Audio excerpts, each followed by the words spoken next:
MV Ramana సిఐ2 central city నాయకులు ఈరోజు శృతివనములో పనిచేసినటువంటి మహిళా కార్మికులు వాళ్ళకి 5 నెలల నుంచి 6 నెలల నుంచి జీతం ఇవ్వకపోగా అక్కడ ఉన్నటువంటి ఇన్ఛార్జి వాళ్ళను దుర్భాషలాడి మీ చేతనైంది చేసుకోండి, మీరు ఉంటే మాత్రం మా ఇష్టం వచ్చినట్టు ప్రవర్తించాల్సి వస్తుంది, మిమ్మల్ని మేము తీసేయడానికి కూడా వెనకాడమని చెప్పేసి రకరకాలైనటువంటి బూతులతోటి అటువంటి ప్రవర్తించిన ఆ ఇన్ఛార్జి ముందు అక్కడ ఉండకూడదు అనేది మా డిమాండు. రెండోది, వాళ్ళకు జీతాలు ఇవ్వకపోతే విజయవాడలో ఉన్నటువంటి సిఐ2 నాయకత్వము రకరకాలైనటువంటి యూనియన్లు ఉన్నాయి, మొత్తం అక్కడికి వచ్చి కూర్చొని మీరు జీతాలు ఇవ్వకపోతే మేము పెద్ద ఎత్తున ఆందోళన చేయాల్సి వస్తుందని చెప్పేసి హెచ్చరిస్తున్నాం.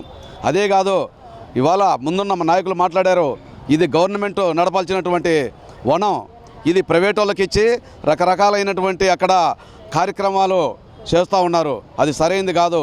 జీతాలు ఇవ్వకపోగా కార్మికులకి రకరకాలైనటువంటి పద్ధతుల వలన హింసిస్తూ ఉంటే చూస్తూ వాళ్ళ యూనియన్ ఊరుకోదని చెప్పేసి సిఐ2 ఊరుకోదని చెప్పేసి ఇవాళ హెచ్చరించాల్సినటువంటి అవసరం వచ్చింది.